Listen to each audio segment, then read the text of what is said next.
ஆண்டவரின் இரட்சகருமாகிய இயேசு கிறிஸ்துவின் இனியற்ற நாமத்தில் அன்பின் வாழ்த்துதலை நான் தெரிவித்துக் கொள்கிறேன். கர்த்தருக்குள் பிரியமானவர்களே, நம் ஆண்டவராகிய இயேசு சீக்கிரமாக வரப்போகிறார்.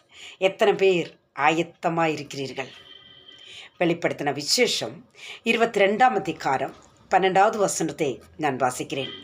இதோ சீக்கிரமாக வருகிறேன், அவனவனுடைய கிரியைகளின்படி அவனவனுக்கு நான் அளிக்கும் பலன் என்னோடு கூட வருகிறது. இதோ சீக்கிரமாய் வருகிறேன். பிரியமானவர்களே, நம் ஆண்டவராகிய இயேசு ஒரு இடத்தை ஆயத்தம் பண்ணுகிறார். ஹல்லேலூயா.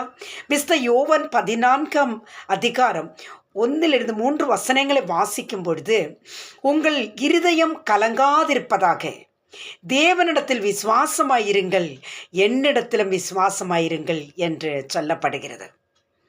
என் பிதாவின் வீட்டில் அநேகம் வாசஸ்தலங்கள் உண்டு.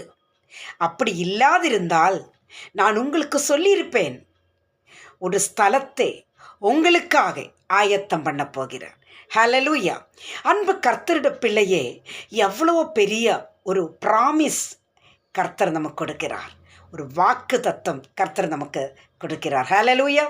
பிரியமானவர்களே, இடத்தை ஆயத்தம் பண்ணின பின்பு கர்த்தர் சொல்லுகிறார், நான் இருக்கிற இடத்திலேயே நீங்களும் இருக்கும்படி நான் மறுபடியும் வந்து உங்களை என்னிடத்தில் சேர்த்து கொள்வேன்.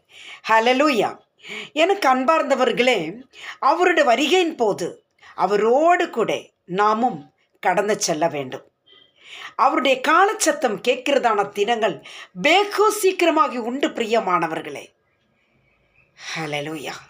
தேவனுக்கு பிரியமல்லாத காரியங்கள் ஒன்றும் செய்யக்கூடாது.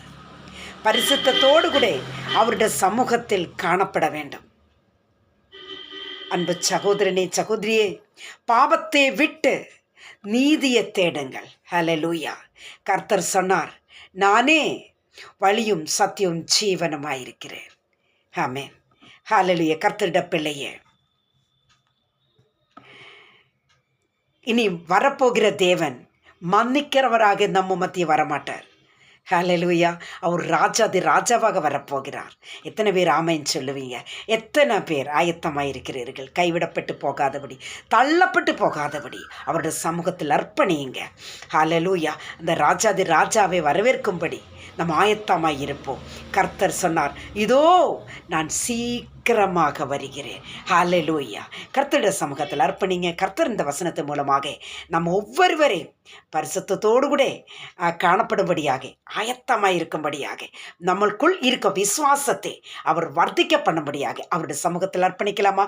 கர்த்தர் அனைவரையும் ஆசீர்வதிப்பாராக. God bless you all.